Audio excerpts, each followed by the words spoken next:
Ji, Bismillahirrahmanirrahim. Am I audible? Okay. So today our lecture is about notes making, paper presentation, and question paper setting. So this is a generalized topic. So we will discuss it. Most people are not aware of making notes, attempting paper, and they do not understand the question particularly. तो ये अक्सर पूछा जाता है कि sir हम preparation तो कर रहे हैं, हमें नोट्स मेकिंग में बहुत जो है दिक्कत हो रही है, हमें बहुत तकलीफ आ रही है कि नोट्स कैसे बनाएं। अगर बना भी रहे हैं तो टाइम बहुत कंज्यूम हो रहा और पता नहीं लग रहा कि हमारे नोट्स जो हैं ये सही बन रहे हैं या नहीं बन रहे। ठीक है, तो उसके अलावा अगर नोट्स बन गए हैं तो हम पेपर में कैसे अटेम्प्ट करेंगे कि एक क्वेश्चन है फॉर एग्जांपल 20 मार्क्स का है, और जिसकी भी माइक खुली हुई है तो काइंडली वो ऑफ कर दें। अगर एक क्वेश्चन जो है 20 मार्क्स का है तो उसमें एक बंदा जो अटेम्प्ट करता है तो वो 6 मार्क्स पे लेता है, कोई 10 मार्क्स पे लेता है, कोई आउटस्टैंडिंग मार्क्स पे ले आता है।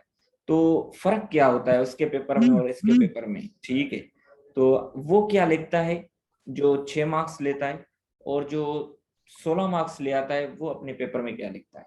तो आज हम उस चीज को भी थोड़ा बहुत डिस्कस करेंगे। ठीक है, तो उसके अलावा कि ये जो एग्जामिनर है जब क्वेश्चन पेपर बनाता है तो उसके जहन में क्या सोच होती है, ठीक है, कि वो क्या सोच के पेपर बनाता है। जाहिर सी बात है कि उसके जहन में कुछ तो होगा, जाहिर सी बात है कोई वो चीज रैंडम तो नहीं होगी जो वो चीज देख के, मतलब without any using proper mind, faculties of mind को यूज किए बिना तो पेपर नहीं बनाता। उसके जहन में कुछ तो होगा, तो वो चीजें सोच समझ के पेपर बनाता होगा। ठीक है, वो क्या चीज रखता है, वो टफनेस लेवल किस तरीके से वो पेपर में रखता है, उस चीज को भी थोड़ा डिस्कस करते हैं। सबसे पहले हम आते हैं नोट्स मेकिंग की तरफ। ठीक है, तो मैं आपको ये बताऊं कि नोट्स मेकिंग बहुत इंपॉर्टेंट है, क्योंकि आप अगर एक जगह से पढ़ेंगे तो आपको बिल्कुल जरूरत होगी कि दूसरी जगह से पढ़ें।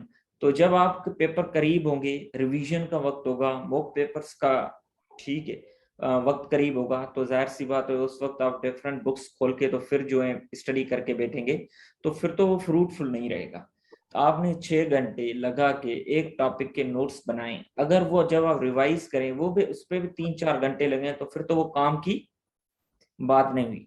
तो इसलिए तो आपको क्या करना है कि अगर आपने इतनी मेहनत की है तो उसका भी तो कोई फ्रूट निकले ना।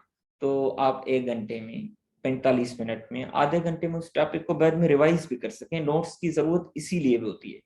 और दूसरी चीज इसीलिए होती है कि जब जब आप रिवाइज करते जाएंगे, जो पहले से अपने आइडियाज लेके आगे क्या करते जाएंगे, उस पे उसके फुट्स पे आप अपडेट करते जाएंगे, साइड पे आप अपडेट करते जाएंगे, किसी चीज को आगे रखेंगे, किसी चीज को पीछे रखेंगे।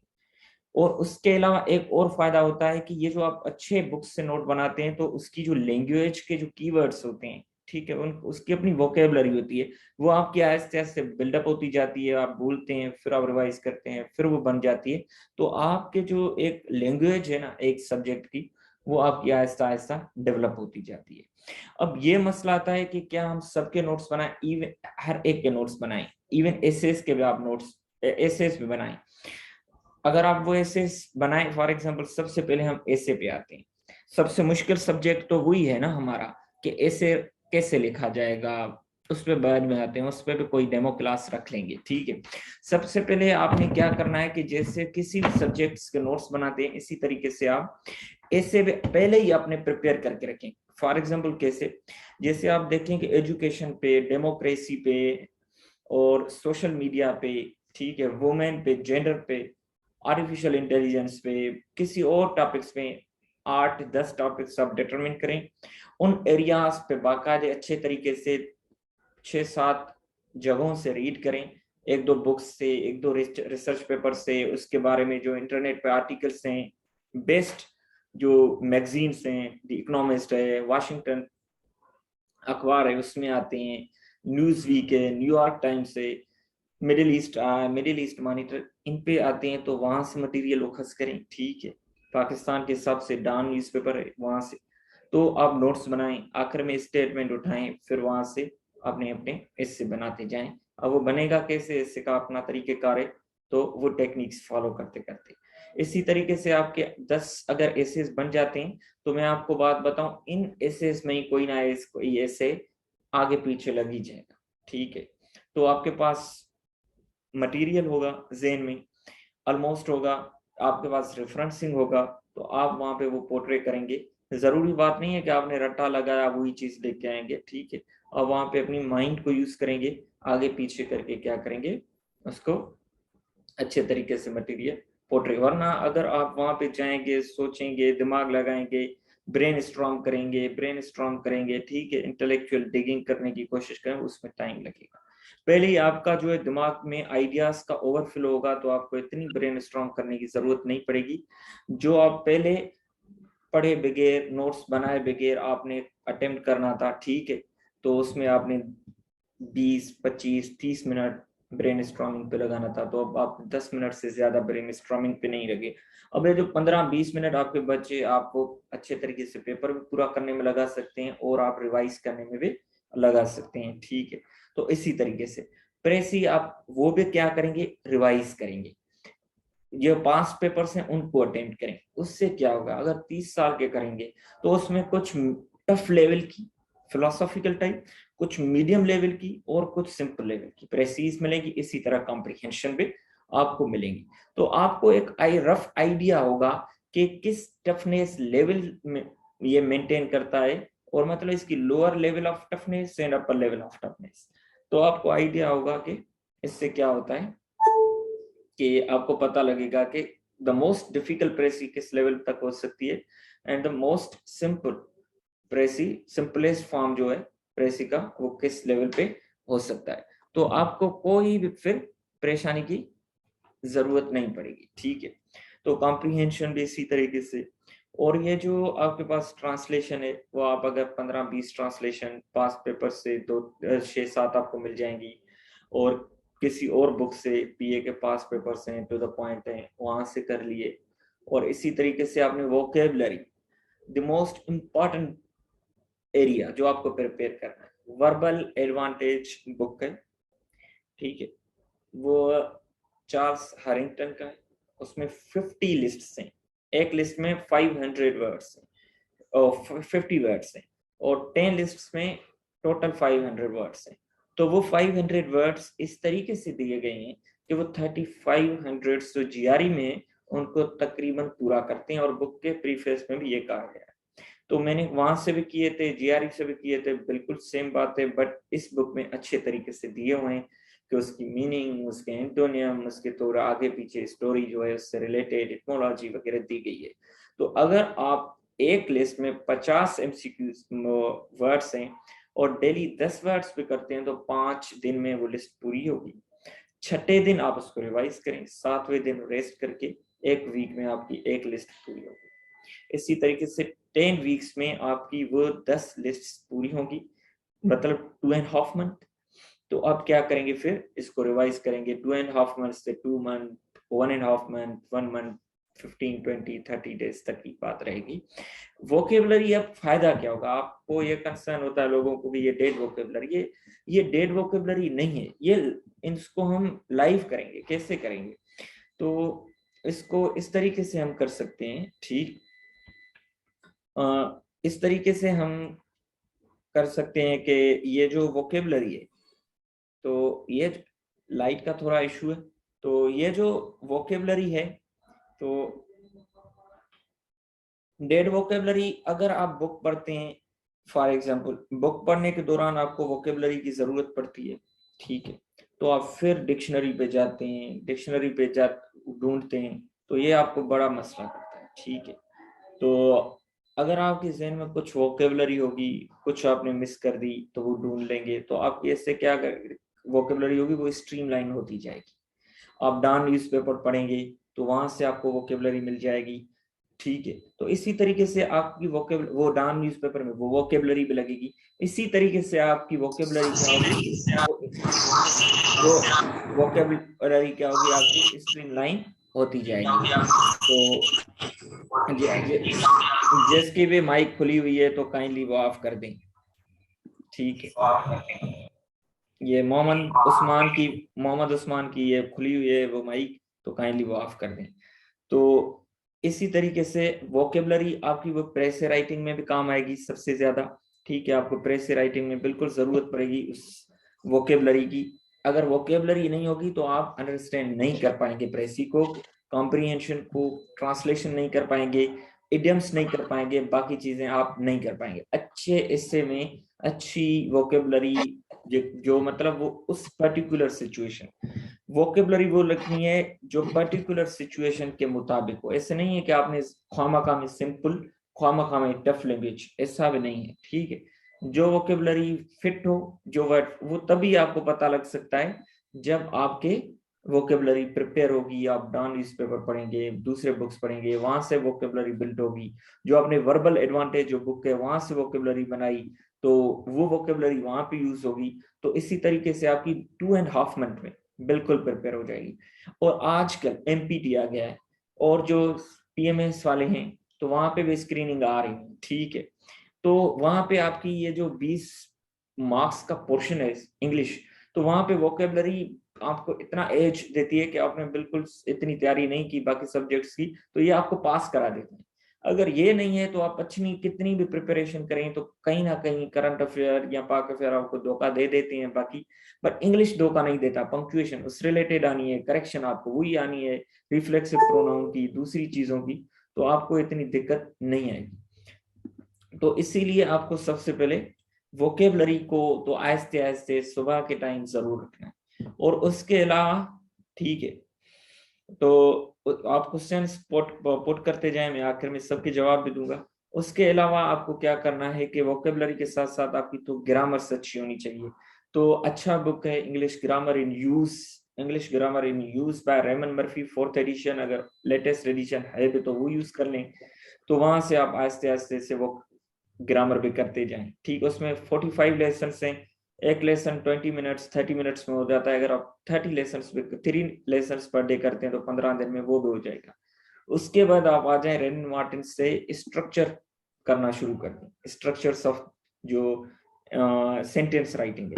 तो मुख्तलिफ वो एक्सप्रेशंस होगी, अगर आप वो यूज करेंगे तो आपको क्या होगा, आपके सेंटेंस की वैरायटी आ जाएगी, ठीक है। और आपकी जो राइटिंग होगी वो बिल्कुल मेच्योर होने लगेगी, ठीक है। ये तो हुआ हमारा इंग्लिश के रिलेटेड। असली जो हमारा आज का लेक्चर है वो है notes making, paper presentation and past paper, और ये जो क्वेश्चन पेपर सेटिंग। अब आते हैं नोट्स मेकिंग पे, ठीक है। अब फॉर एग्जांपल कोई भी आपने टॉपिक उठा लिया, फॉर एग्जांपल हम पाक अफेयर कंपलसरी का उठा लेते हैं, वो तो सबका सेम है, ठीक है।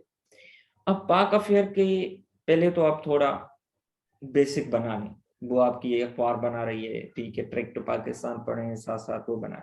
अब मेन काम आता है नोट्स मेकिंग का। अब क्या करेंगे आप, 2015 के बाद तो सिलेबस चेंज हुआ, ये तो सबको पता है।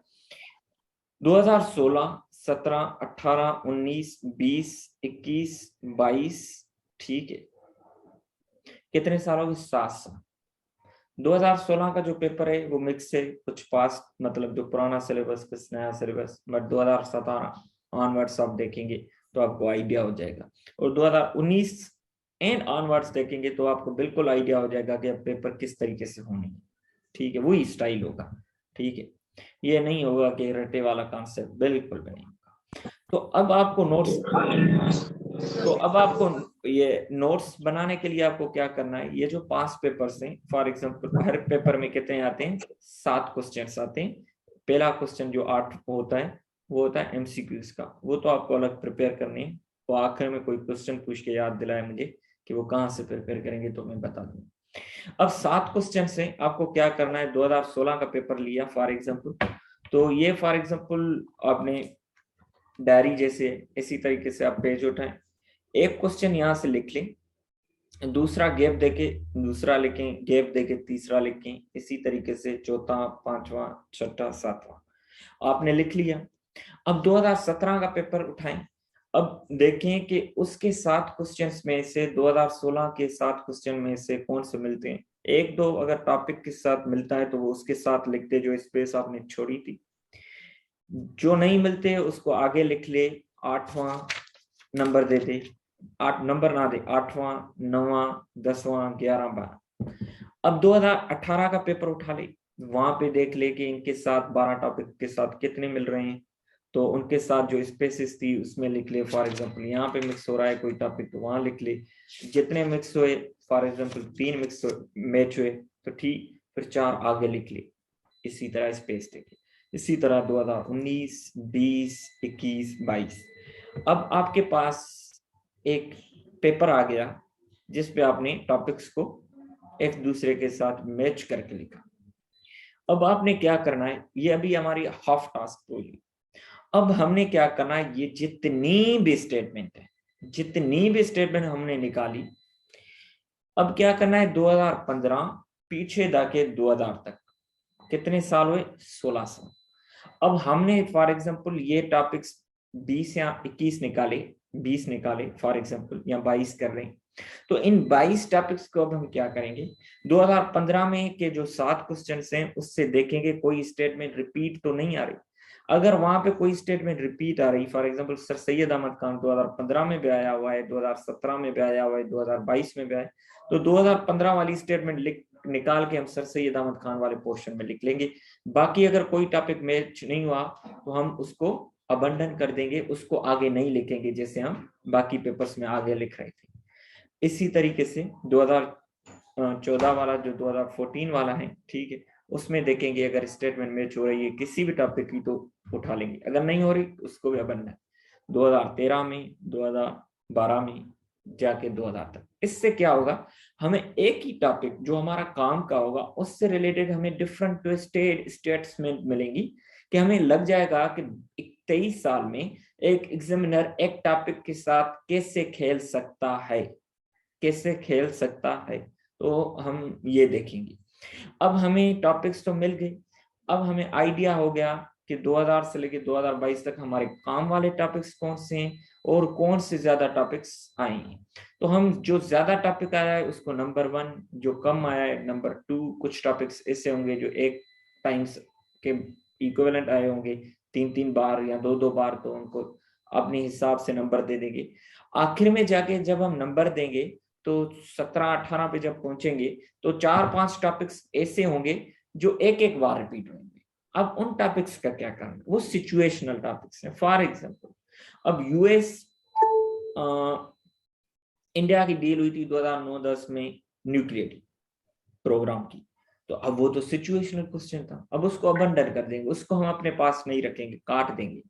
2016-17 में ये ईरान न्यूक्लियर डील की बात होने लगी थी, वो हम उसको अलग कर देंगे। कुछ टॉपिक्स होंगे एनर्जी क्राइसिस, सीपेक कैसे खत्म करेगी, वो भी ऑब्सोलीट हो गए, अब एनर्जी क्राइसिस नहीं, अब अल्टरनेटिव एनर्जी। हमें थोड़ी फैकल्टी ऑफ माइंड भी यूज करनी है, एप्लीकेशन ऑफ माइंड करना, कि कैसे टॉपिक्स वो आए एनर्जी, बट अब एनर्जी क्राइसिस से शिफ्ट हुआ है किस तरफ, अल्टरनेटिव एनर्जी, ग्रीन एनर्जी, क्योंकि क्लाइमेट चल रहा है। तो इसी तरीके से हमें 20, 21, 22 टॉपिक्स मिलके द मोस्ट रिपीटेड टॉपिक जो है उससे रिलेटेड स्टेटमेंट, वही हमारे नोट्स का स्कोप है, बाउंड्री। अब हम उठाएंगे उस टॉपिक को। रिकमेंडेड रीडिंग्स जो एफपीएससी के सिलेबस है वो डाउनलोड कर लें, जो आपके कंपलसरी है उसकी प्रिंट निकाल लें 6-7 पेजेस, और जो आपके ऑप्शनल है उनकी भी प्रिंट निकालें 12-13 पेजेस। वो आपके साथ इतना काम आएगा, आपकी सोच है, पूरे पेपर्स आपको नहीं रखने, ठीक है, तो वो आपको बिल्कुल अच्छे तरीके से यूज करनी है।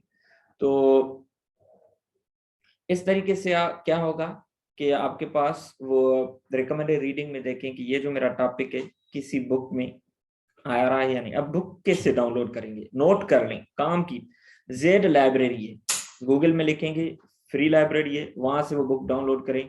कंटेंट लिस्ट, ठीक है, कंटेंट लिस्ट डाउनलोड करके आपको क्या होगा, उसमें देखें अगर टॉपिक किसी में मिल रहा है तो ठीक, वहां से कर लें, नहीं होता तो दूसरे बुक में, दूसरे बुक का कोई माइंड नहीं आ रहा है या समझ नहीं आ रहा तो गूगल में लिखें, किसी रिसर्च पेपर से वहां से कर लें।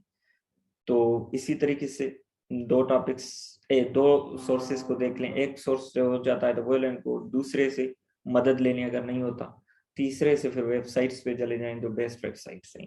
किसी ने पूछा है कि सर यूएस हिस्ट्री के लिए सोर्सेस, तो आखिर में याद दिलाएं, तो वो मैं बताता हूँ, उसके लिए अच्छी अच्छी वेबसाइट्स हैं, ठीक है। तो उसके साथ साथ अब ये हो गया पार्ट नोट्स मेकिंग, ठीक है। अब नोट्स मेकिंग इसी तरीके से आप करेंगे, अब उसकी लेंथ क्या होगी, ठीक है। नोट्स मेकिंग के लिए आपको सबसे पहले जो करना है तो 6, 7, 8, 9 मैक्सिमम 10 पेजेस तक, ठीक है। अब इससे ज्यादा करेंगे अगर कोई टॉपिक, फॉर एग्जांपल जैसे वार ऑफ 1812 है 2000 में 23 ईयर्स में एक बार आया है 10 मार्क्स का यूएस हिस्ट्री में फॉर एग्जांपल, और अमेरिकन रेवोल्यूशन 7 बार आया है फॉर एग्जांपल और वो आया है 20 मार्क्स का। अगर उसको मल्टीप्लाई करेंगे वो 23 साल में 140 मार्क्स का है, वो 10 मार्क्स का है। अगर रेशो निकालेंगे 1/14, अगर आप एक दोनों टॉपिक्स को 5-5 घंटे दें, 6-6 पेजेस पे बनाए, तो ये तो मतलब आपने सही रिसोर्स का यूज नहीं किया। बनता तो ये है कि अगर वार ऑफ 1812 पे आपने एक पेज लगाया तो उस पे 14 पेजेस, 1 मिनट लगाया तो 14 मिनट। तो इसी तरीके से आपको इक्विटी के हिसाब से चलना, ठीक है। अब वार ऑफ 1812 को आपको बनाना ही नहीं, इसी तरह पाक अफेयर में भी अगर हम इतने ही अनलकी हैं तो 24वें साल में आ जाएगा, तो हम ऑप्शनल से क्या करेंगे तो छोड़ देंगे, ठीक है। तो इसी तरीके से हम करते हैं। एक सेकंड।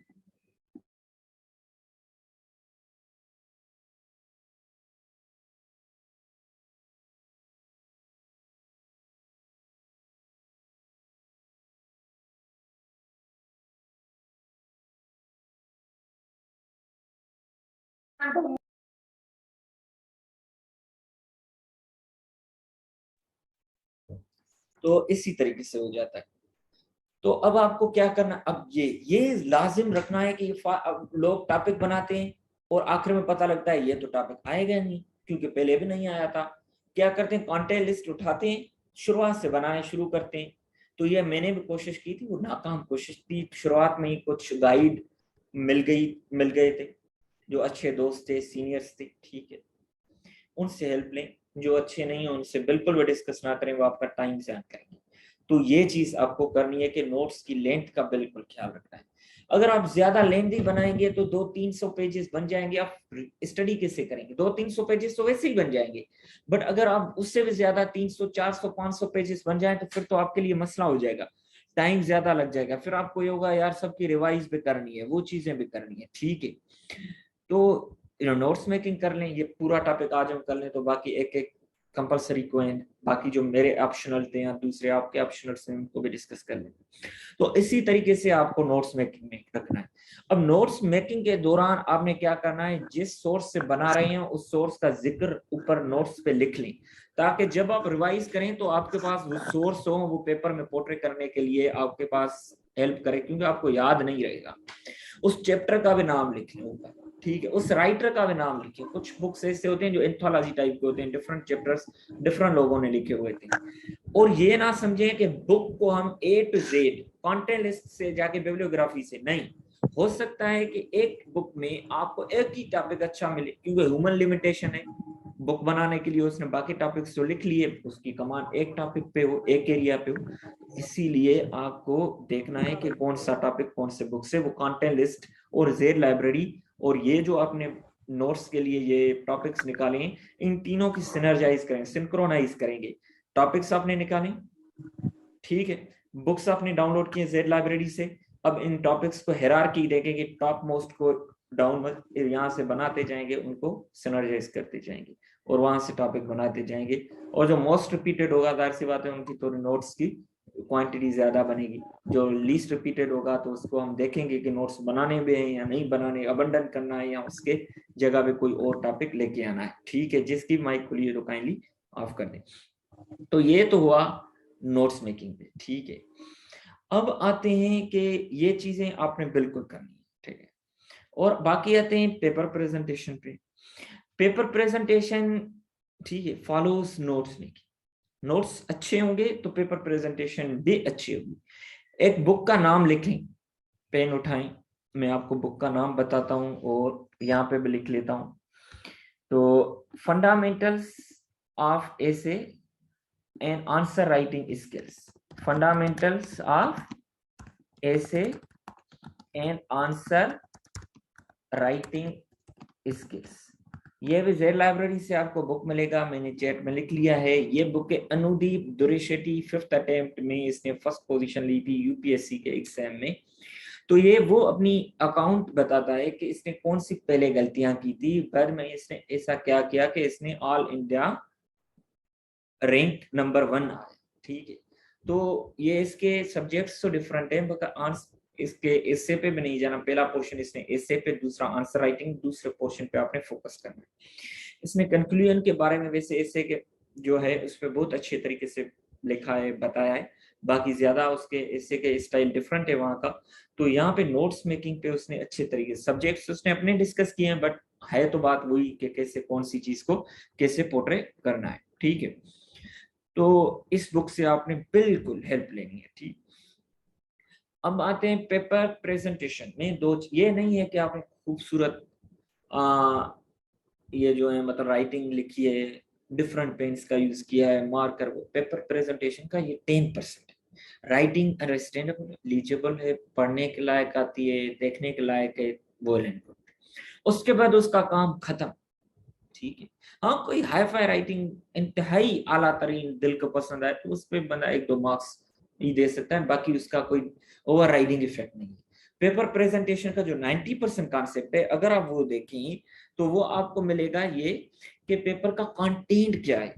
उसमें भी हमने देखना है द मोस्ट अप्रोप्रिएट तो लीस्ट अप्रोप्रिएट। ये नहीं है कि हमें कौन सा पसंद है, ये है कि क्वेश्चन की डिमांड कौन सी है।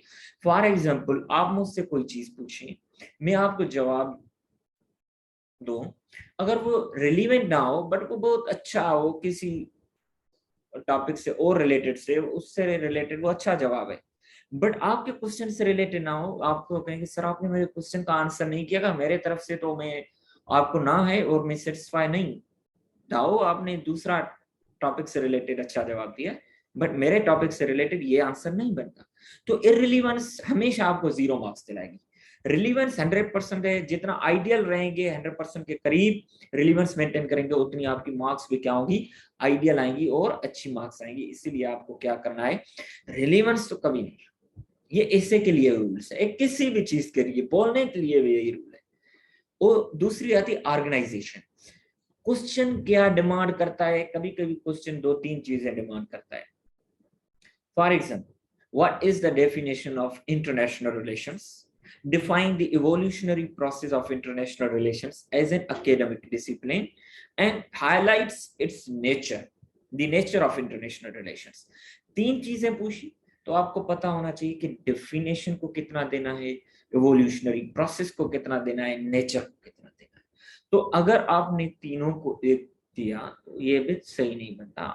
डेफिनेशन का एक पैराग्राफ बन सकता है, ठीक है, हाफ पेज बन सकता है, ठीक है, क्वार्टर पेज बन सकता है, ये चीजें। बाकी इवोल्यूशनरी प्रोसेस अच्छा खासा बनेगा, नेचर अच्छा खासा बनेगा। तो ये होती है ऑर्गेनाइजेशन, किस स्टेटमेंट को कितना वेटेज देना है। अगर आपकी ऑर्गेनाइजेशन ठीक है तो वो अच्छी है, आपकी ऑर्गेनाइजेशन वेटेज वो अच्छा है और सिंक्रोनाइज करता है वो आपके क्वेश्चन से रिलेटेड, तो आप समझें कि आपने सही मार्क्स लेने के काबिल हैं। रिलीवेंस देन ऑर्गेनाइजेशन, ठीक है। उसके बाद आपने क्या करना है, कोहेरेंस आपकी होनी चाहिए, इससे में तो ये बिल्कुल 100% है, यहाँ पे भी आपने इसको बिल्कुल छोड़ना नहीं है, ठीक है। तो ये हो गया पेपर प्रेजेंटेशन। अब इसमें और चीजें जो मेन है, अब इसमें आपको क्या करना है, तो कोशिश करनी है द बेस्ट आंसर हमने ढूंढना है। कैसे कोशिश करें, जैसे हमेशा डायरेक्ट इंफॉर्मेशन दिया करें। क्वेश्चन स्टार्ट करने, इंट्रोडक्शन लिखने आपने लफ्ज लिख लिया, ठीक है, तो मैं कोशिश करता हूँ आखिर में आपके साथ वो शेयर कर लूँ, ठीक है, अपने जो आंसर राइटिंग से वो अनुदीप बुक से पढ़ने से पहले किए, बट उस बुक ने अगर वो मैंने पहले पढ़ लिया होता तो वो खासा फायदा हो जाना था, बट सीनियर्स की वजह से या मॉक एग्जाम्स की वजह से वो चीजें मैंने ऑलरेडी अडॉप्ट कर चुका था, ठीक है। तो बट वो एक अलग प्रोसेस थी, तो ये तो बिल्कुल इजी है फॉलो करना। तो अब आपने क्या करना है, इंट्रोडक्शन डायरेक्ट इन्फॉर्मेशन दे दें, फिर इंट्रोडक्शन शुरू कर दें। अब आप कहेंगे कि डायरेक्ट इन्फॉर्मेशन इतनी तो नहीं है कि हर डायरेक्ट इन्फॉर्मेशन में कोटेशन या किसी के डायरेक्ट वर्ड्स या इनडायरेक्ट में हो, कोई इशू नहीं, वो एक अच्छा इंप्रेशन देती। अगर आप कहें कि सर हर क्वेश्चन के लिए तो हमारे जहन में नहीं है, अच्छे बुक से रीड करेंगे तो आप वही जो क्वेश्चन लिखेंगे उनमें से ही आप ऊपर एक स्टेटमेंट लिख देंगे, दैट्स डायरेक्ट इन्फॉर्मेशन, जो आपने आगे रेफरेंसिंग देनी है वो ये एक ऊपर लिख लें। अगर कहते हैं सर इतना तो हमसे नहीं हो पाएगा, एक्यूरेट नहीं होगी, एक्यूरेट से मुराद ये है कि 80% 90%। अगर फिर भी आप मुतमिन नहीं होते तो जिन में आपको यकीन है वो कर लें, जिन में यकीन है वो उसमें ना कर लें, तो ठीक है। दूसरा रेफरेंसिंग दें, जितनी प्रिसाइज रेफरेंसिंग देंगे, फॉर एग्जांपल आपने किसी का दिया अकॉर्डिंग टू दिस पर्सन, लिख लें वो स्टेटमेंट, हो सके डायरेक्ट, नहीं हो सकते इनडायरेक्ट। उस पर्सन बुक बंदे ने कहाँ पे ये बात की, अगर बुक का नाम आता है तो वो भी लिख लें, अगर उसके उस चैप्टर का नाम आता है वो भी लिख लें। जितना आप एक्यूरेट जाएंगे अपना उतनी डेटा को प्राइमरी करें। और तीसरा, डेटा हमेशा प्राइमरी दें जो रिपोर्ट रिसर्च एजेंसी है। फॉर एग्जांपल आपने कहा कि sir planning according to Dawn newspaper Pakistan की पॉपुलेशन ये नहीं, आप कहें कि पाकिस्तान ब्यूरो ऑफ स्टेटिस्टिक्स के मुताबिक ये डेटा है, वो प्राइमरी है। अगर वो प्राइमरी नहीं आती देन आप सेकेंडरी पे जाएं। जब आप अपने नोट्स बना रहे हैं तो उस वक्त ही आप सेकेंडरी पे जाएंगे, तो जाहिर सी बात है आप पूरा जो फॉलोड प्रोसेस है, जिसको प्रोसेस ऑफ एग्जाम्स हैं, फिर रिवीजन है, दूसरी चीजें, उसमें भी आप सेकेंडरी डेटा पे ही रहेंगे। प्राइमरी डेटा आप नोट्स मेकिंग के वक्त बना लें, ठीक है। और जिसकी माइक खुली हुई है काइंडली वो ऑफ कर दें, अगर बार बार कहना पड़ता है, ठीक है। तो वैसे भी माइक खोलने की इस वक्त तो जरूरत आप लोगों के लिए नहीं है। तो ये चीज है, ठीक। तो इससे आपको ये करना पड़ेगा कि डायरेक्ट इन्फॉर्मेशन सबसे पहले ऊपर डायरेक्ट इन्फॉर्मेशन, रेफरेंसिंग जितनी और प्राइमरी डेटा, ठीक है। और उसके साथ साथ पैराग्राफ्स बड़े नहीं लिख ले, कुछ लोग बहुत बड़े लिखते हैं, कुछ लोग बहुत हाशियां दे के छोटा लिख लेते हैं, वो भी बेवकूफ समझते हैं एग्जामिनर को, वो होते नहीं, वो डीन होती हैं, किस यूनिवर्सिटी वाइस चांसलर होते हैं, प्रिंसिपल होते हैं, वो बड़े मंझे हुए लोग होते हैं जो चेक करते हैं, उनका वास्ता हमारे जैसे हजारों स्टूडेंट्स के साथ पड़ा होता है, तो उनको पता होता है। इसीलिए ये कॉन्सेप्ट भी नहीं चलता कि इतनी मार्जिन छोड़ के आप लिखें, ये भी नहीं कि आपने बड़े बड़े पैराग्राफ्स लिखे, उन पैराग्राफ्स को छोटी छोटी हेडिंग्स देके लिखी। वो आप कितना, आप नेम देना है ना पैराग्राफ को, हेडिंग क्या देती है, नेम देती है। तो आपने क्या करना है, एक प्रॉपर हेडिंग, उसके अंदर सब हेडिंग, छोटी छोटी सब हेडिंग्स देनी है। अब सब हेडिंग्स आप सेंटेंस में ना दें, जैसे प्रेसी का आप टाइटल सेंटेंस में नहीं देते, कि क्यों नहीं देते, आपको पता है कि अट्रैक्टिव नहीं है, वो अच्छा नहीं लगता सेंटेंस में देना, इतना अट्रैक्टिव नहीं लगता। तो इसीलिए आपको कोशिश करनी है कि आपने वो फ्रेज में देनी है, ठीक है। अब फ्रेज में कैसे होगी, लफ्ज लिख लिया, कोलन दे दिया, आगे वो दिया, ठीक है। For example China, colon the fair with the all season friend, ठीक है। इसी तरीके से दूसरे, तो आपने, मैं आपके साथ अपनी आंसर राइटिंग शेयर करता हूँ, किसी में मैंने अच्छे भी दिए हैं, किसी में टाइम के हिसाब से नहीं भी दिए होंगे, क्योंकि मॉक एग्जाम से पेपर में जो समझ में आए वो लिख लीजिए। तो आपके लिए ये क्या है कि फ्रेज में देना है, और किसी तक मैं आपकी साथ आईआर की अपनी स्लाइड्स शेयर भी की हैं, उसमें भी एक दो बार मैंने डिस्कस किए हैं इस चीज को। तो जिनके पास वो रिकॉर्डिंग्स में कोशिश करूंगा, बाकी जिनके पास नहीं है तो कोशिश करूंगा शेयर करूं, ठीक है, अगर वो पॉसिबल हो पाता है।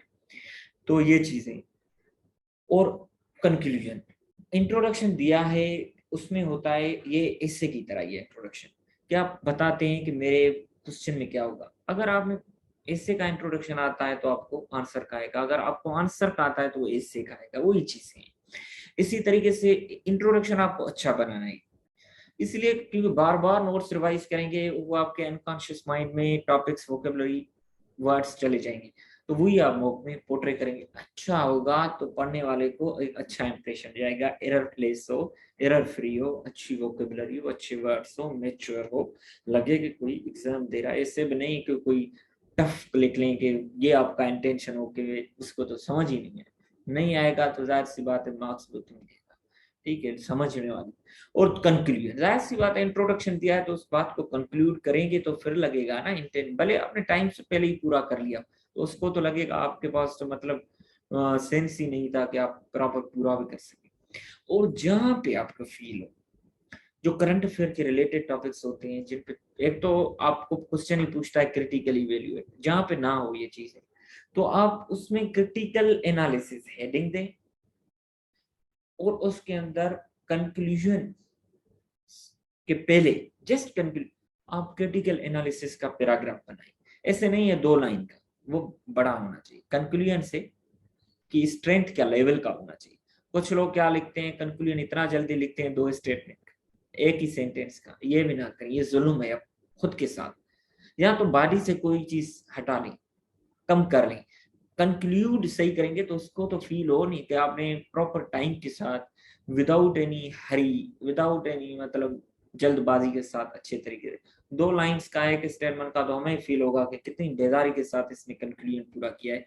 तो मेरे जैसा नया बंदा समझ जाएगा, वो तो एक बड़ा काबिली तरीन बंदा होगा जो चेक करेगा, अकेडमिया का होगा, ठीक है।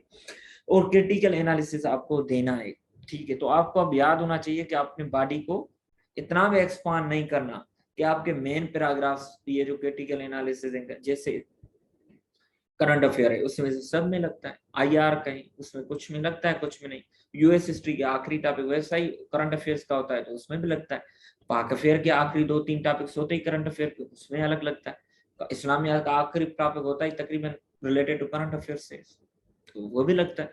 तो आप देखेंगे हर जेंडर में लगता है, करंट अफेयर से रिलेटेड टॉपिक्स दे देते हैं, तो वहां पे और डेटा जितनी लेटेस्ट हो, फॉर एग्जांपल एसिड बर्न के एग्जांपल देनी है तो या कोई victimization of any women, Mukhtaran Mai का देना पुराना देने से अच्छा है कि डेली हमारी सोसाइटी में अनफॉर्चुनेट, वो लिस्ट बना लें, एक आगे स्टेट में लिख लें कि इससे ये हुआ था, आप इशू याद कर लें, वो आप लेटेस्ट डेटा दें कि पता लगे कि आपको करंट लेजिस्लेशन उससे रिलेटेड कैसे हुई है।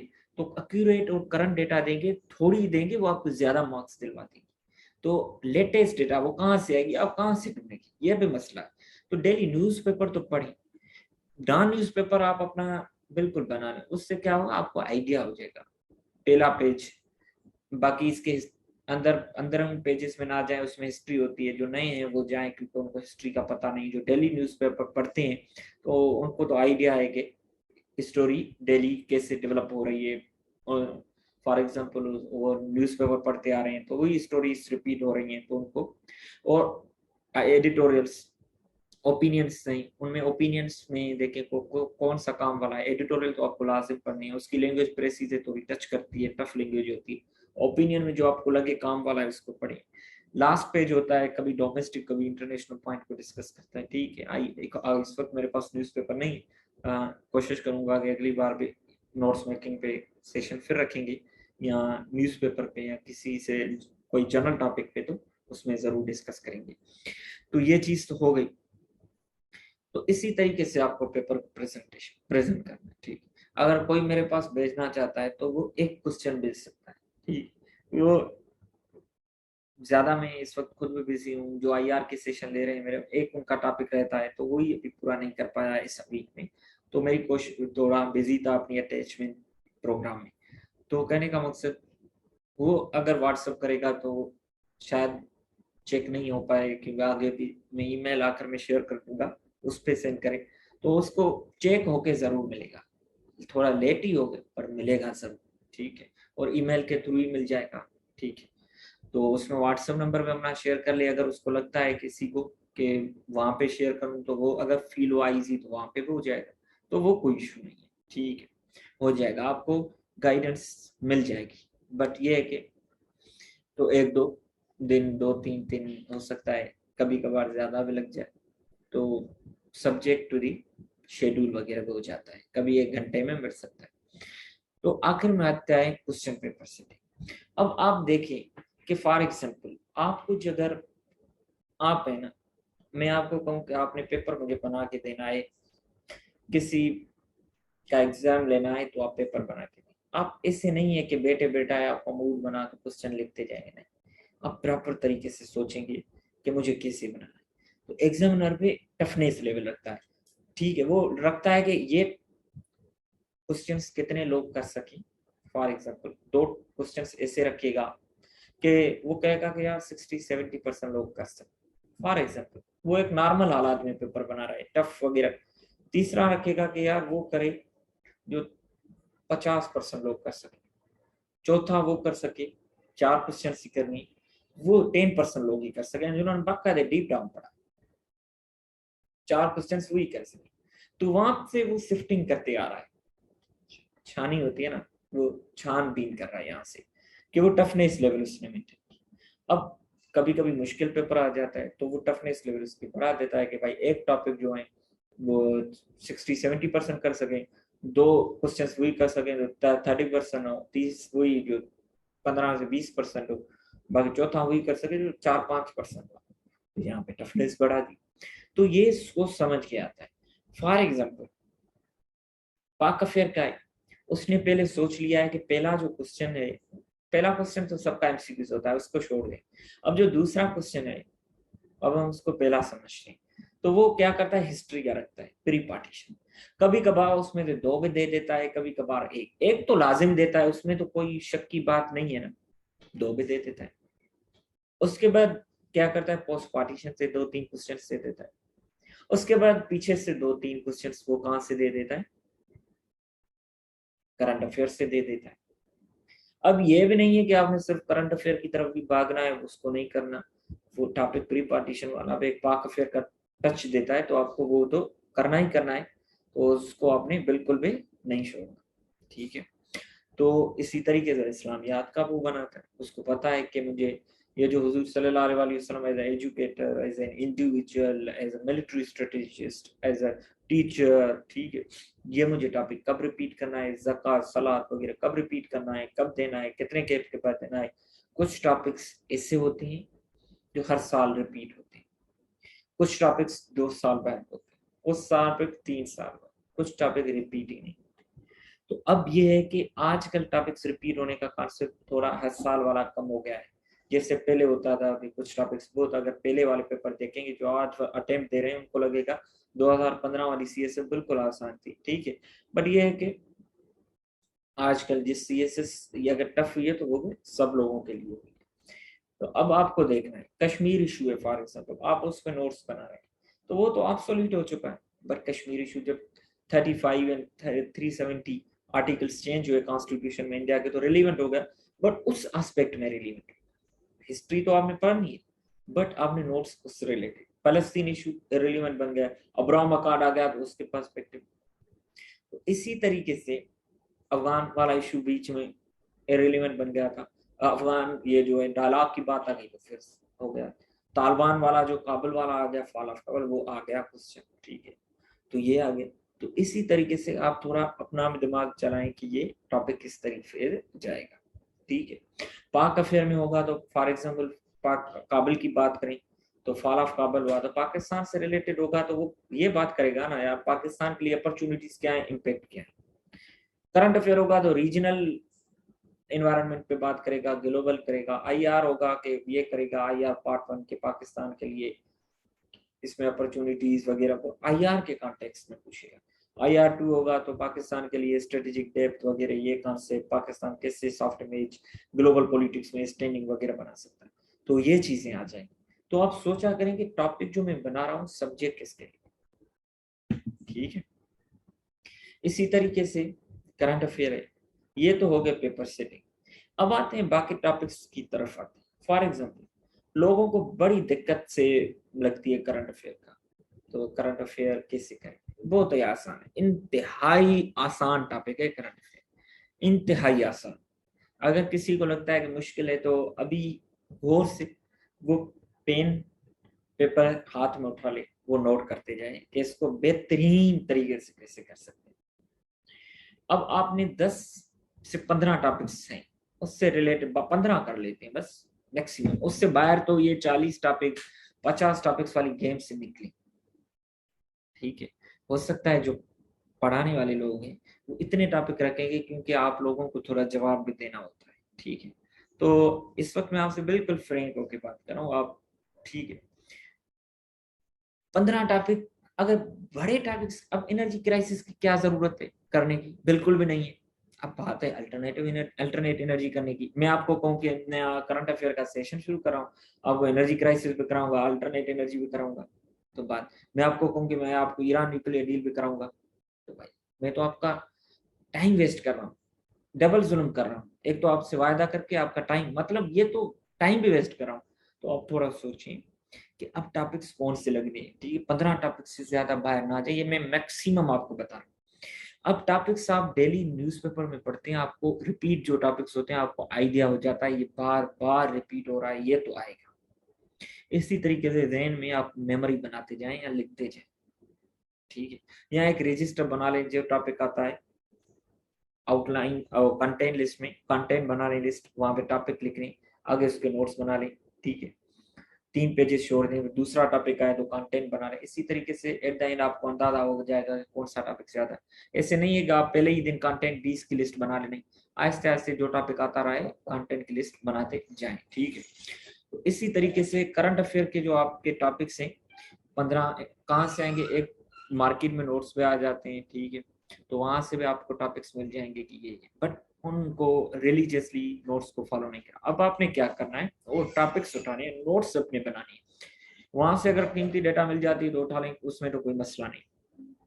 वो टॉपिक फॉर एग्जाम्पल अगर मैं बात करूं कि फॉल ऑफ काबल जुआ, गूगल में लिखूं, आगे लिखूं द इकोनॉमिस्ट, आर्टिकल्स डाल देंगे, 2-3 आर्टिकल्स डाउनलोड कर ओपन कर लूं, वो पढ़ लूं।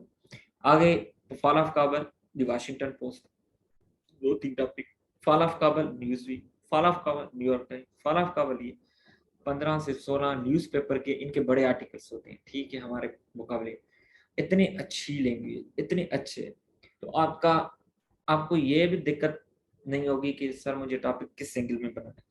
अब ये 10-15 आर्टिकल्स में जो एंगल्स डिस्कस की, इससे बाहर तो टॉपिक जाएगा ही। ये पढ़े लिखे लोग हैं जो ये एंगल समझते हैं, वही न्यूज़पेपर में लिखते हैं, वही एडिटर इनके एक्सेप्ट करते हैं, वही चीजें होती हैं। तो आपको एंगल्स भी यहाँ से मिल गई, बाउंड्रीज भी मिल गई कि इस रिलेटेड टॉपिक आएगा।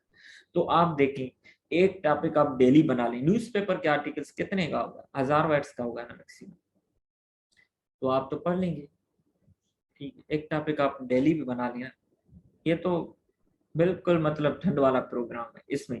तो 15 दिन में तो आपके करंट अफेयर के नोट्स बन जाएंगे और बेस्ट रिसोर्सेस। अब ये जो बाहर से बुक बना रहे हैं, उधर से डेटा चोरी कर रहे हैं, वो तो आपके पास वो चोरी चोरी करके एक बुक कंपाइल करके वो करंट अफेयर का हर साल दे देते हैं। तो आपके पास कहाँ से आ गया, आपके पास तो प्राइमरी सोर्स से आ गया। वो जो उसने एक पैराग्राफ आर्टिकल जो है, एक आर्टिकल से पैराग्राफ कॉपी पेस्ट करके दिया होगा, आपने वो पूरा आर्टिकल पढ़ा होगा, उससे अच्छे तरीके से आपने डाइजेस्ट किया होगा और आपकी लैंग्वेज पे अच्छी डेवलप होगी। ये है करंट अफेयर का। अगर किसी को करंट अफेयर में और है इशू तो मुझे मेरे ग्रुप में मैसेज कर ले, फिर मैं वॉइस रिकॉर्ड बेस से सेंड कर दूंगा। General science and ability, general science को अलग करते हैं, एबिलिटी को अलग करते हैं। पहले आते हैं एबिलिटी पे। तकरीबन लोगों को मसला है एबिलिटी में।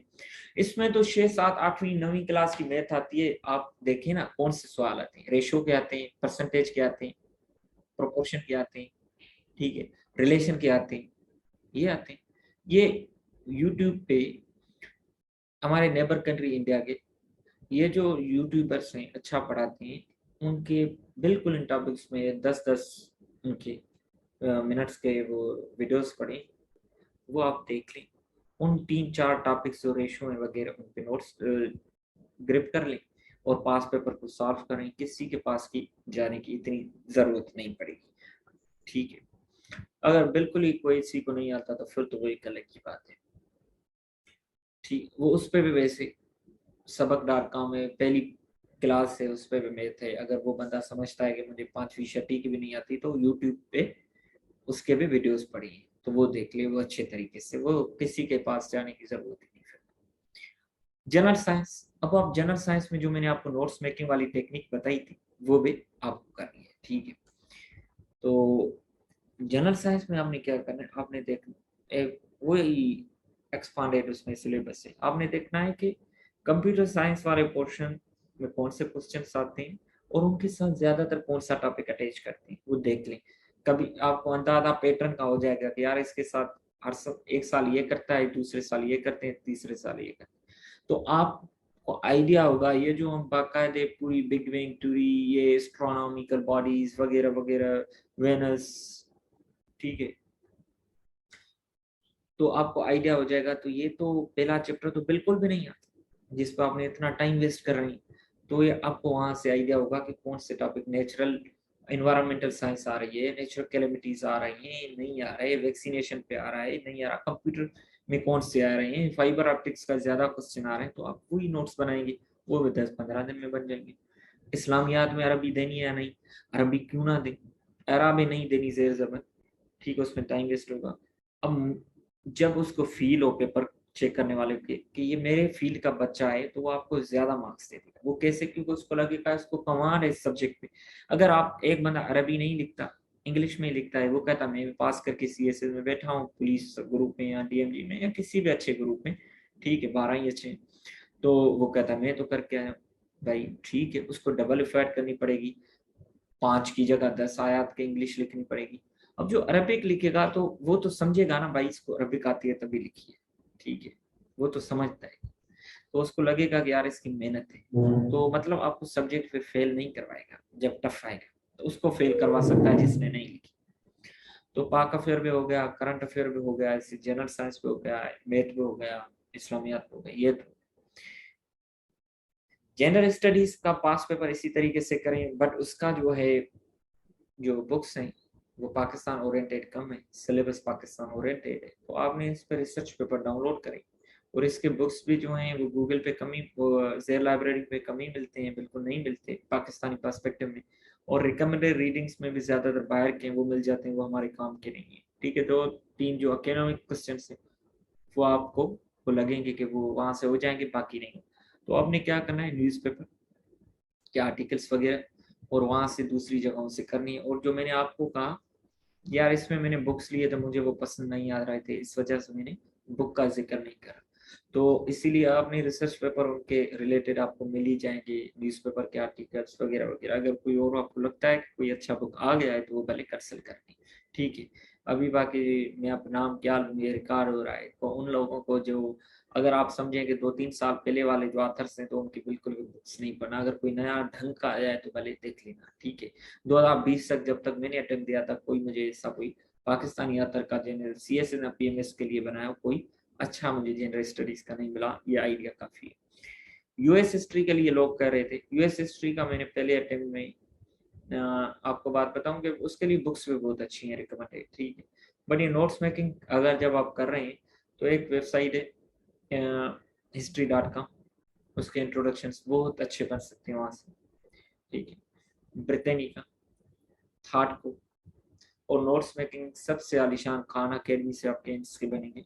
नंबर पहले खान अकेडमी, history.com, ठीक है, ब्रिटेनिका, ushistory.org एंड थाट को। इसी हिरार्की में देखना, टॉपिक्स लिखना, आगे लिखना, खान अकेडमी जैसे मैंने करंट अफेयर का बताया इसी तरीके से। वीडियो भले ना देखें, अच्छे तरीके से वहां से टॉपिक बनाएं, उनके टॉपिक के नीचे कमेंट्स है, वो कमेंट्स लाजिम पढ़ने हैं क्योंकि वो आपके ही टॉप क्वेश्चंस होंगे, वो वहाँ पे उन्होंने खान अकेडमी वालों ने एड्रेस किए।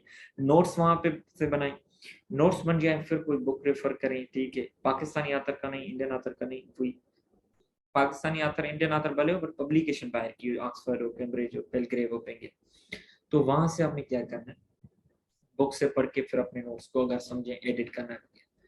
नोट्स मेकिंग में मेरी एक बात रह गई थी कि फिगर्स लाजम दिए हैं, 1 figure depicts 1000 words, flow diagrams जरूर देना है, ठीक, चार्ट्स जरूर देना है, मैप्स बिल्कुल करंट अफेयर बाकी सब्जेक्ट मैप्स जरूर देना है, क्योंकि ये मेहनत दिखाती है तो दिल करती है मार्क्स देने।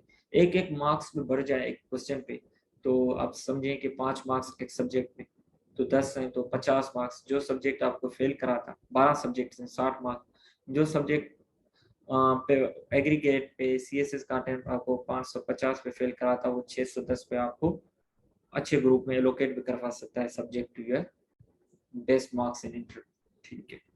तो ये चीजें जनरल स्टडीज भी हो गया। अगर किसी को इंटरनेशनल आए तो स्टीफन एलन का बुक पढ़ ले, बहुत अच्छा है। नोट्स मेकिंग का वही तरीका अपनाए और नोट्स स्टीफन एलन से, केस स्टडीज, आर्टिकल्स। कोशिश ये करनी है सब लोग कि अपने कीवर्ड्स को फॉलो एडॉप्ट करना है, जो उनके कीवर्ड्स हैं, वोकैबुलरी है, ईच एंड एवरीथिंग, ठीक है। तो इसी तरीके से जिनका आईआर है वो मैंने ऑलरेडी उनको तो पहले ही अटेम्प्ट में अब डिस्कस पे वो तो कर चुके हैं हम, ठीक है। सिंधी के हैं, सिंधी के मैंने नोट्स बनाए थे। एक अहमद मलाह का बड़ा बुक था मेरे पास, उसकी तस्वीर होगी तो मैं ग्रुप में शेयर कर दूंगा। और 2-3 उसके बुक्स हैं, वहां से करें। अकबर लगारी का है, वो बहुत क्लीशे हो गया है बट अगर आप समझते हैं तो कर लें, ठीक है। आइला के लिए मैंने बुक स्टीफन एलन का लिखा, international law by Stephen Allen, Malcolm काबे एक्स वेलकम इंशा। तो वहां से करने की जरूरत नहीं है। स्टीफन एलिन इंटरनेशनल लॉ मैंने चैट में लिख लिया है, वहां से ये बुक आपको मिल जाएगा। जेल लाइब्रेरी से अगर ना मिले तो बताना, मैं शेयर कर दूंगा डाउनलोड करके, वो कोई मसला नहीं। तो आई लव हो गया, यूएस हिस्ट्री, जेंडर, सिंधी। बाकी मैं अपने नोट्स की आपके साथ लिंक शेयर करता हूँ, इससे वालों को ज़्यादा फायदा होगा, जिनको जो इससे को कंसल्ट करना चाह रहे हैं उनके डेटा मिल जाएगी, आइडिया हो जाएगा मैंने कैसे लिखा है।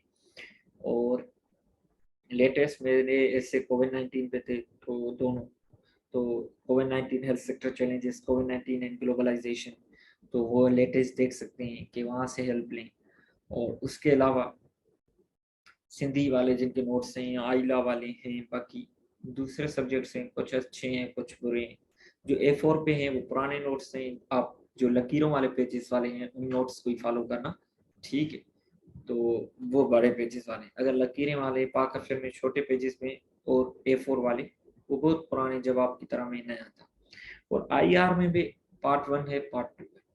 पार्ट 1 पे अगर थ्योरीज है तो वो ग्लोबलाइजेशन और वर्ल्ड पॉलिटिक्स से कंटेम्प्रेरी वहां से करें, और उनका analysis contemporary security and strategies वहां से देखें, ठीक है। इसी तरीके से बाकी मैंने IR की स्लाइड्स तकरीबन शेयर की हुई हैं, तो हर एक के पीछे रेफरेंस दी हुई है कहाँ से, पार्ट 1 की। पार्ट 2 की भी शेयर करूंगा इस तरह से, जैसे लेक्चर में। पार्ट 2 हम इंशाल्लाह वो भी कुछ दिनों में स्टार्ट कर देंगे, उसकी भी हम रजिस्ट्रेशन कर रहे हैं। तो पार्ट 2 के साथ एक और सब्जेक्ट इंशाल्लाह चलाएंगे, इंग्लिश से रिलेटेड चलाएंगे या करंट अफेयर्स, वो आपके साथ वो भी शेयर कर देंगे जी। अगर जिसका भी कोई क्वेश्चन हो तो वो पूछ सकता है बारी बारी। क्रिमिनोलॉजी के बारे में बताइएगा, उसके सोर्सेस वगैरह। यार क्रिमिनोलॉजी, ये देखो ये नए सब्जेक्ट्स हैं, ठीक है, जेंडर स्टडीज की तरह, तो इन पे कंटेंट हमारे पास कम है, बुक्स कम है। बट ये है जो इसका एकेडमिक टाइप का पोर्शन है वो तो हम वहाँ से करेंगे। ये जो रिकमेंडेड रीडिंग्स है पाकिस्तानी पब्लिकेशन के, इसीलिए मैं थोड़ा बायसेस है मेरे के ना पड़े, क्योंकि वो कॉपी पेस्ट होते हैं, वो आपको इतनी मार्क्स नहीं दिलवा सकते। अगर सब्जेक्ट जब टफ बनता है तो वो लोग जो इन लोगों से पढ़ते हैं, रीड करते हैं, तो वो वहां से नोट्स बनाते हैं, तो वो लोग पास नहीं कर पाते, क्योंकि एक ही चीज बन जाती है, ठीक है। बाहर की पब्लिकेशंस वाले वहां से ढूंढ ढूंढ के चीज करते हैं, क्रिटिकल एस्पेक्ट हमारा बढ़ता है। क्रिमिनोलॉजी के जो मैंने आपको बात बताया, वो वे नोट्स मेकिंग 7 साल के पेपर मिलेंगे, बट वहां से वही स्टाइल करना है, बिल्कुल डिफरेंट नहीं करना, अदरवाइज आप फिर जो है मतलब कंफ्यूज हो जाएंगे। तो नोट्स मेकिंग का, पेपर प्रेजेंटेशन का, क्वेश्चन पेपर सेटिंग का वही स्टाइल है। अभी तक तो क्रिमिनोलॉजी बिल्कुल आसान है। या ब्रेन स्टॉर्मिंग का किसी ने किया, अच्छा किया। मैं अगर जब क्वेश्चन आंसर लिखता था तो कभी कभी 4 क्वेश्चन सी करने होते थे, कभी कभी एक क्वेश्चन का 5 मिनट में ब्रेन स्टॉर्म करके 25-30 मिनट में लिख लेता था। फिर दूसरे का, फिर कभी कभी क्या करता था, चारों क्वेश्चंस की 20 मिनट में ब्रेन स्टॉर्म करता है, एक का, दूसरे का, तीसरे का, आखिर में वो पेज पे लिख लेता था। फिर हर एक को करता, वो डिपेंड करता था, अगर चारों क्वेश्चन आ रहे हैं तो उसी वक्त ब्रेन स्टॉर्म कर देता था। अगर कोई नहीं आ रहा तो फिर मैं कहता था कि ऐसे ऐसे ब्रेन स्टॉर्म करते जाते हैं, क्योंकि जरूर नहीं कि हर वक्त आपको पूरे क्वेश्चंस पे आ जाए जी। हाँ, MCQ सोर्सेज, बेहतरीन क्वेश्चन मैं भूल गया था। HSM सीरीज है, वहां से MCQs करें, बुक्स परचेज करें, क्योंकि 20 मार्क्स का MCQs है। आपके मार्क्स ये तो पता नहीं कहाँ से कहाँ पहुंचा देंगे। 220 कितने हैं, मतलब ऐसे को निकालने 11 पेपर हैं, तो 220 वोकेबलरी भी आ जाती है। तो आप देखें कि 220 तो बड़ा डिसाइसिव फैक्टर प्ले कर सकते हैं। HSM सीरीज के जहाँ पे नहीं मिलते फिर इल्मी पब्लिकेशन या ऑनलाइन वगैरह से देख लें।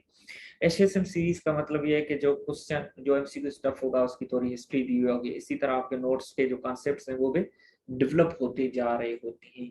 तो इसी वजह से मैं HSM सीरीज के लिए आपको रेफर करता हूँ जहाँ पे नहीं मिलते, और उनके पास पेपर्स पे उन्होंने डिस्कस किए होते हैं उसमें, तो ये इल्मी वालों ने भी किए होते हैं। तो पहले HSM जहाँ पे वो नहीं मिलते वहाँ पे आपने इल्मी पब्लिकेशन वाले या किसी और पब्लिकेशन जो है वहां से कर लें, ठीक है। अभी फ्लड्स का जैसे चल रहा है तो पाकिस्तान के लॉसेस वगैरह वो चीज़ें देख लें, जो अखबार में आ रही हैं, इम्पेक्ट सोसाइटी पे, इंफ्रास्ट्रक्चर पे, वुमेन पे, ठीक है। तो ये चीज़ें देख लें, करंट अफेयर में, डिस्प्लेसमेंट, तो ये इन चीज़ों को कर लें।